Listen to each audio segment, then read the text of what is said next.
കേരളം ഭരിക്കുന്ന മുഖ്യമന്ത്രി ശ്രീ പിണറായി വിജയനാണ്. അദ്ദേഹം തന്നെയാണ് ആഭ്യന്തര വകുപ്പിൻ്റെ ചുമതല വഹിക്കുന്ന മന്ത്രി. പണ്ട് ഒരു സംഭവം നിങ്ങൾ ഓർക്കുന്നുണ്ടോ എന്നെനിക്കറിയില്ല. അതായത് ശ്രീ കെ കരുണാകരൻ്റെ രാജൻ കേസുമായി ബന്ധപ്പെട്ടുകൊണ്ട് കോടതിയിൽ ഒരു പരാമർശവും വരാതിരുന്ന അവസരത്തിലാണ് കെ കരുണാകരൻ രാജിവെക്കണം എന്ന് ആവശ്യപ്പെട്ടുകൊണ്ട് അന്നത്തെ പ്രതിപക്ഷങ്ങൾ രംഗത്തിറങ്ങി. അപ്പോൾ കരുണാകരനെ സംബന്ധിച്ചിടത്തോളം അത് സ്വീകരിച്ചുകൊണ്ട് അദ്ദേഹം രാജിവെക്കുകയുണ്ടായി. അത് പഴയ കാര്യങ്ങൾ നിങ്ങൾ പരിശോധന നടത്തിയാൽ മനസ്സിലാക്കാൻ കഴിയുന്ന കാര്യങ്ങളാണ്. അങ്ങനെ ഉള്ള ഒരു ചരിത്രം നമ്മുടെ മുമ്പിലുണ്ട്. അത് കൂടാതെ തന്നെയാണ് ഇപ്പോൾ 2011 മുതൽ 16 വരെയുള്ള കാലഘട്ടത്തിൽ ശ്രീ ഉമ്മൻചാണ്ടിയുടെ നേതൃത്വത്തിലുള്ള ഗവൺമെൻറ് ഇവിടെ കേരളം ഭരിക്കുന്ന അവസരത്തിൽ KM മാണി സാറിനെതിരെ ഒരു പരാമർശം വന്നു.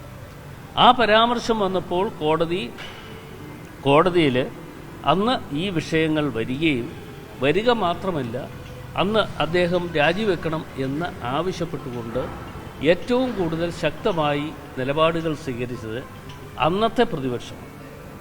ശ്രീ പിണറായി വിജയൻ അടക്കം ശ്രീ VS അച്യുതാനന്ദനടക്കമുള്ള ആളുകളാണ് ആ ഉത്തരവാദിത്വങ്ങൾ ഏറ്റെടുത്തുകൊണ്ട് ജനങ്ങളിലേക്ക് ഇറങ്ങിത്തിരിച്ചത്. ഞാനൊരു കാര്യം പറയാം.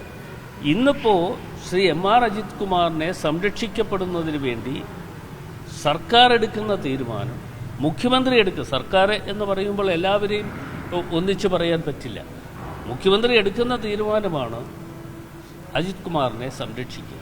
MR അജിത് കുമാറിനെ സംരക്ഷിക്കുവാനുള്ള നടപടികൾ എന്തുകൊണ്ട് സ്വീകരിക്കുന്നു എന്നതിനെക്കുറിച്ച് എല്ലാവരും, നിങ്ങൾ മാധ്യമ സുഹൃത്തുക്കൾ എന്നുള്ള നിലയിൽ അതേക്കുറിച്ച് ഒരു ഗവേഷണം നടത്തണം, അന്വേഷണം നടത്തേണ്ടതാണ്.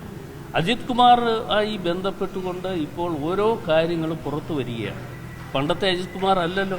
ഇപ്പോൾ തൃശ്ശൂരിലെ നടന്ന സംഭവങ്ങളൊക്കെ നിങ്ങൾക്ക് എല്ലാവർക്കും അറിയാവുന്നതാണ്.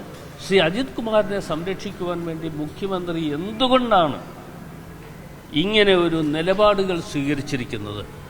ഏതെങ്കിലും തരത്തിൽ ഇവർ തമ്മിലുള്ള ബന്ധത്തിൻ്റെ അടിസ്ഥാനത്തിൽ എന്തെങ്കിലും കാര്യങ്ങൾ പുറത്തു കൊണ്ടുവരേണ്ടതായിട്ടുണ്ടോ എന്നതിനെക്കുറിച്ച് നിങ്ങൾ കൂടി അക്കാര്യത്തിൽ ഒരു സഹായകരമായ നിലപാടുകൾ സ്വീകരിക്കണം എന്ന് തന്നെയാണ് UDF കൺവീനർ എന്നുള്ള നിലയിൽ എനിക്ക് ഇക്കാര്യത്തെക്കുറിച്ച് പറയാനുള്ളത്.